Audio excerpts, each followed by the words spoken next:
नौजवान था, यतीम भी था, शौक बन गया दीन पढ़ने का। मोहल्लेदार इलाके वाले कहने लगे कहाँ से कमाएगा, ना बाप है ना माँ है ना घर है, कहाँ से। हजरत रूमी कहते हैं नौजवान ने जंगल में झोंपड़ी लगा ली। वहां वो सुबह मदरसे जाता, शाम को जंगल में रहता, वहां अल्लाह अल्लाह करता, सबक याद करता। एक दिन बादशाह की बेटी रास्ता भूल गई, जंगल में आई सहेलियों के साथ, बॉडीगार्ड भी साथ थे पर रास्ता भूल गई। खोती खोती शाम हो गई, ऐसी खोई कि जब रात गहरी हो गई तो आके उस नौजवान के पास रुकी और चिल्लाने लगी। शेर के दहाड़ने की आवाज आती है, भेड़िए के बोलने की आवाज आती है। नौजवान अकेला, सहेलियां बिछड़ गई, गार्ड बिछड़ गए। कहने लगी मैं परेशान हूँ, मुझे जगह मिल जाएगी। नौजवान कहता मैंने शहजादी देखी और मुझे भी पता था कि घर एक ही है और रात को अंदर से दरवाजा भी बंद करना पड़ता है, जंगल जानवर भी आ जाते। कहते मेरी छोटी सी कुटिया में, झोंपड़ी में वो आई, रो के कहने लगी सहारा कोई नहीं, अगर मैं पीछे निकलूंगी तो भेड़िए खा जाएगा। कहते मैंने उसे जगह दे दी। अकेली औरत, चिराग जल रहा है, सबक याद कर रहा हूँ। मेरे नबी पाक ने फरमाया जहाँ मर्द औरत अकेले हो तीसरा शैतान होता है। और शहजादी, वो बच्चा कहता है सबक याद करता रहा सारी रात। वो बच्ची को कहा सो जा, पर वो कहती है नींद मुझे भी कहाँ आई। ऐसे मौकों पर नींद, सारी रात सबक याद करता, थोड़ी थोड़ी देर के बाद चिराग जलता तो उस पर उंगली रखता, हाथ जलता तो पीछे खींच रहे, फिर दूसरी उंगली रखता, थोड़ी देर के बाद जलता तो खींच रहे, हाथ सारा जल गया। सुबह किरणें चमकी तो कहने लगा चल निकल जा, दौड़ जा, बस बड़ा सबर का इम्तिहान हो गया, चली जा। शहजादी बाहर निकली, सिपाही ढूंढ रहे थे, बादशाह खुद जंगल में निकला हुआ था, मेरी बेटी मिल गई। बादशाह तन्हाई में जाके कहने लगा बेटा मैं दुनिया को बताऊंगा कि मेरी बेटी कोई नहीं थी, सिपाही साथ ही थी। ये बड़ा मुश्किल होता है, बेटी तो भूल के भी रात कहीं रह पड़े तो लोग जीने नहीं देते, तो बेटा मुश्किल हो जाएगा मेरे लिए। कहाँ थी? उसने कहा नेक नौजवान के पास। उसने कहा बेटा मैं तो तेरी बात मानूंगा पर दुनिया नहीं मानेगी।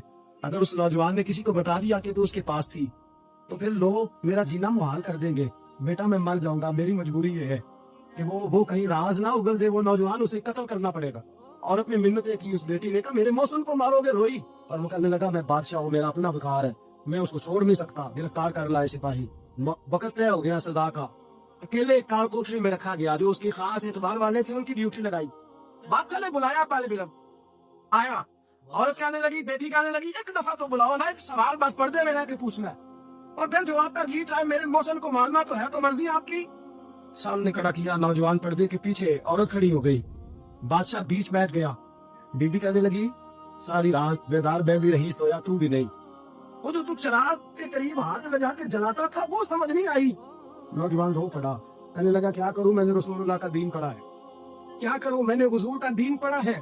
मैंने पढ़ा है कि जानी को सबसे नीचे दोजख के सबसे निचले दर्जे में जलाया जाए, उसे जहन्नमियों का पीन पर रेशा पिलाया जाए, तंद खिलाया जाए, ये रवायतें पढ़ी हुई थी। थोड़ी थोड़ी देर के बाद शैतान मुझे कहता था बदकारी कर ले, मैं अपना हाथ उसी वक्त जब शैतान मशवरा देता तो मैं आग पे करता, मैं कहता अगर ये बर्दाश्त हो गई तो वो भी हो जाएगी। जब हाथ जलता तो मैं समझ जाता नहीं तुझे तो ये नहीं बर्दाश्त होती तो वो कैसे हो। फिर मुझे शैतान मशवरा देता कोई देख नहीं रहा, तू बुलाने नहीं गया, खुद आई, मैं दूसरी उंगली लगा देता। मैंने हाथ जलाया और मैं समझ गया जब छोटे से चिराग की इतनी सी शम्मा की आग नहीं बर्दाश्त होती तो दोजख कैसे बर्दाश्त होगी। कहते मैं बाज आया। बादशाह ने ये कहानी सुनी, लफ्ज सुने तो चीख मार के रोया, कहने लगा तालिब इल्म तू तो मेरे नबी का सच्चा गुलाम है और मेरे रसूल के जो सच्चे गुलाम होते हैं उन्हें फांसियां नहीं दी जाती, उन्हें तख्त दिखाया जाता है। अब तुझे सजा नहीं होगी बल्कि मैं अपनी बेटी का निकाह तेरे साथ करूंगा और मेरे बाद इस सल्तनत का बादशाह भी तू ही बनेगा। अब वो नौजवान वहां नारे लगा रहा है, कहता लोगों तुम मुझे कहते थे दीन से क्या मिलता है, दीन से तो अल्लाह तख्त ताज भी अता फरमा देता। अगर नौजवान शर्मो हया वाले बन के रहे अल्लाह सारी इज्जतें दे देगा। देखिए ना अल्लाह के फजल से इज्जत मिलती है और जब कोई इज्जतदारों जैसा काम ही ना करे। एक बात और अर्ज करनी है पर वक्त थोड़ा रह गया। जवानों मैं ना जब कभी परेशान होता हूँ ना तो मैं ये वाली बात खोल के पढ़ता हूँ, ये बात ढारस बनाती है, ढारस तवानाई देती है, पूरा मजमून बांधा है। आला हज़रत कहते बेरूपिया था, मदारी, रूप बदल बदल के दिखाया करता था, बादशाहों से इनाम लेता था। एक दिन औरंगजेब आलमगीर के पास आ गया, कहने लगा मैं रूप बदलूंगा, अगर आप पहचान ना सके तो मैं इनाम लूंगा।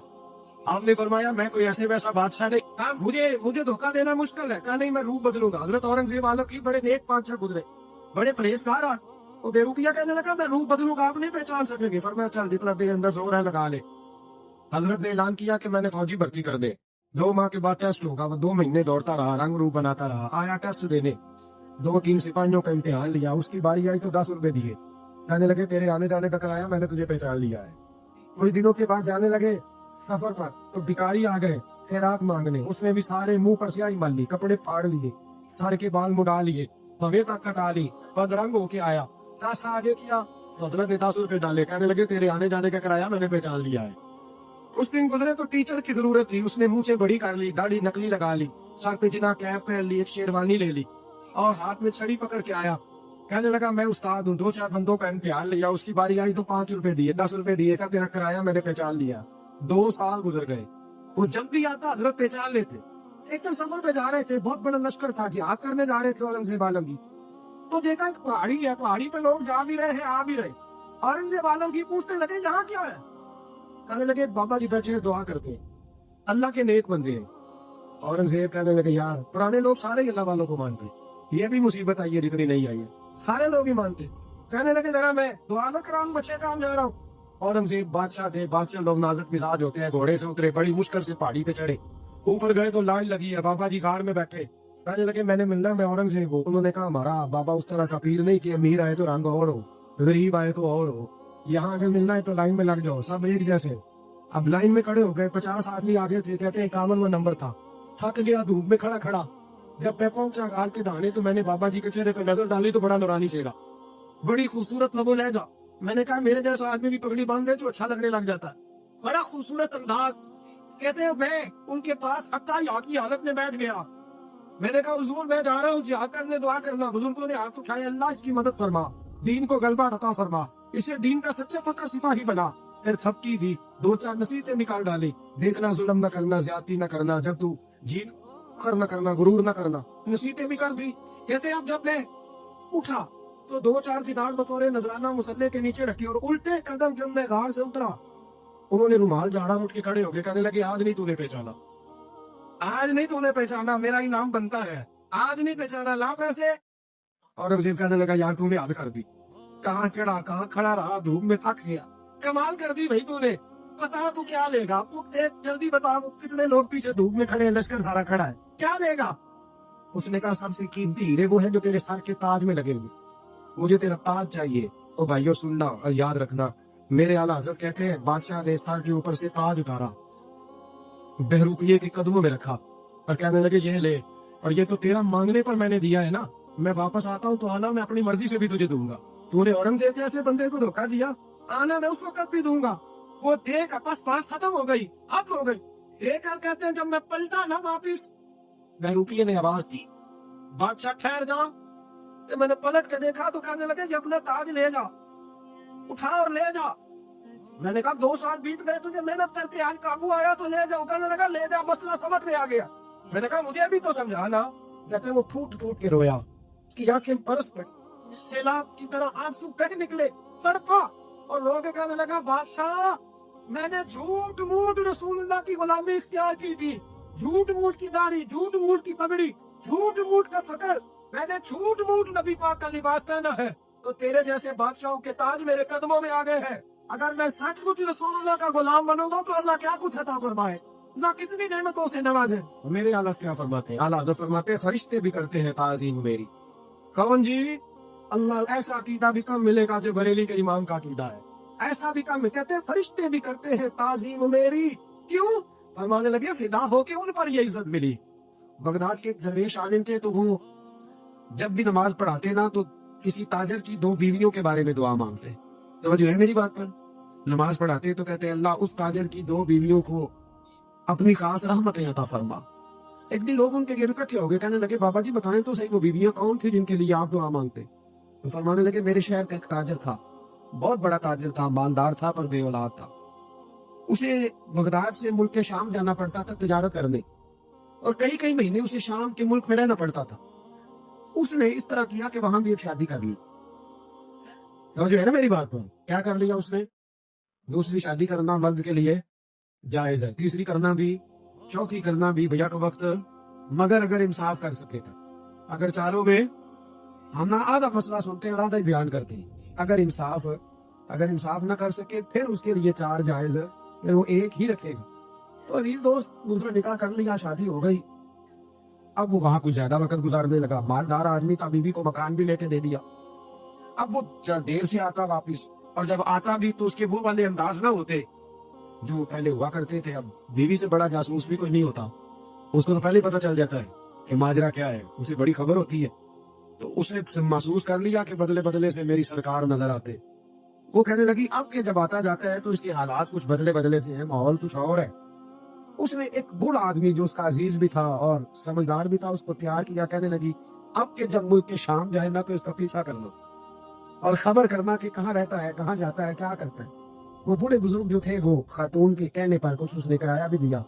وہ اس تاجر کے پیچھے گئے اور واپس آ کے خبر دی. کہنے لگے کہ یہ تو 2-3 سال بیت گئے، اس نے وہاں بھی شادی کی ہوئی ہے، تجھے بتایا ہی نہیں. بیوی بڑی سمجھدار تھی، حوصلہ مند، زیرک. اس نے شور نہیں مچایا.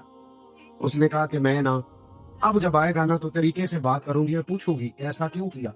اور یہ بھی اس نے آ کے بتایا کہ اگر تیرے ساتھ نکاح کے بعد اسے اولاد نہیں ملی تو اولاد وہاں بھی کوئی نہیں. یہ مکمل تفصیلات. اب جب اس دفعہ خامند آیا تو آتے ہی وہ بیمار ہو گیا، کمزور ہونے لگا. اب خاتون نے مناسب نہیں سمجھا کہ آتے ہی دھڑام سے میں اس کے سر پر یہ چھوڑ دوں کہ تو نے نکاح کیا ہوا ہے اور مجھے بتایا نہیں. وہ ذرا تسلی میں رہی کو جو بیمار تھا، حوصلہ رکھا، خدمت کرتی رہی. کچھ دن گزرے تو وہ تاجر انتقال کر گیا، فوت ہو گیا. اب راز کھل نہ سکا.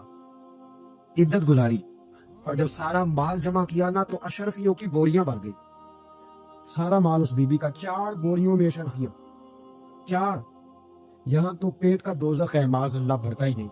حل من مزید، حل من مزید. وہ جو کہتے تھے نا کہ بس باہر چلا جاؤں اور باہر میں کچھ تھوڑے سے پیسے کما کے 2-3 سال میں لوٹ آؤں گا، پھر یہاں کے کوئی کاروبار کروں گا. وہ گئے ہیں تو واپس نہیں آئے. وہ جو کہتے تھے نا بس میں نے اتنا سا کاروبار کرنا ہے کہ مکان بن جائے، انہوں نے 4 مکان بھی بنا لیے ہیں، لیکن بریک حل من مزید کی دوڑ ہے. اب 4 بوریاں اس عورت نے چھپائے رکھی. کوئی بندہ نہیں جانتا بغداد میں کہ ملک کی شام میں تاجر کی دوسری بیوی بھی ہے. جب وہ فارغ ہوئی تو اس نے اس بوڑھے جاسوس کو پھر بلایا اور 2 بوریاں اونٹ پہ رکھی، خود بھی ساتھ بیٹھی اور ملک کی شام گئی. اللہ اکبر. اور بزرگ کہتے ہیں میں ایسے ہی نہیں دعا کرتا. اس کو جا کے کہنے لگی میں اکیلی وارث نہیں ہوں، آدھے کی وارث تو بھی ہے. میں اکیلی وارث نہیں، یہ تقسیم وراثت ہے. آدھی کی وارث ہے تو بھی ہے، تو رکھ اپنے پیسے. مجھے پتا اس نے نکاح کیا تھا پر مجھے بتایا نہیں تھا، تو رکھ اپنے پیسے، میں تجھے دے رہی ہوں، آدھے تیرے ہیں آدھے میرے ہیں. اس نے نظر اٹھائی تو وہ پڑی. کہنے لگی نہیں اب یہ سارے تیرے ہی ہیں. اگر تو اللہ سے ڈرتی ہے تو میں بھی رب سے ڈرتی ہوں. اگر تو مصطفیٰ کریم کا کلمہ پڑھتی ہے تو میں بھی اسی نبی کی ماننے والی ہوں. کہا بات کیا ہے، میرا کیوں ہے سارا؟ تو وہ خاتون کہنے لگی وہ 2-3 سال سے میرے ساتھ نکاح تھا اور اس نے بتایا تھا مجھے کہ میری بیوی بھی ہے، اور میں غریب تھی تو میرے والدین کو بھی بتایا تھا کہ میری دوسری شادی ہے. یہ مکان اس نے مجھے لے کے دیا تھا، میرے تمام اخراجات وہ پورے کرتا تھا، نان و نفقہ کا خیال رکھتا تھا. لیکن اب کہ جب وہ آیا تو وہ بیمار تھا. اس نے مجھے بتایا کہ مجھے طبیب نے بتایا ہے کہ میں شدید بیمار ہوں، شاید بچ نہ سکوں. تو کہنے لگی وہ مجھے کئی لاکھ روپے بھی دے گیا اور جاتے دفعہ مجھے طلاق بھی دے گیا، فارغ کر گیا. کہنے لگا تو جہاں چاہے میرے بعد نکاح کر سکتی ہے. اور کہنے لگا میں چاہتا تھا پہلی بیوی کو بتا دوں، موقع نہیں بنا اور اس کا دل نہ ٹوٹے، بتا نہیں پایا. لہذا وہ مجھے ڈھیر سارے پیسے دے چکا ہے، سارا میرا حصہ مجھے پہلے سے دے چکا ہے. میری بہن اب یہ 4 بوریوں میں سے 2 میری نہیں بلکہ 4 کی 4 ہی تیری ہے، تو ہی اس کی حقدار ہے. تو بزرگ کہتے ہیں مجھے بتاؤ جن کے اندر اس قسم کے تقوی کی جھلک ہو ان کے لیے ہر نماز کے بعد دعا مانگنی چاہیے کہ نہیں مانگنی چاہیے؟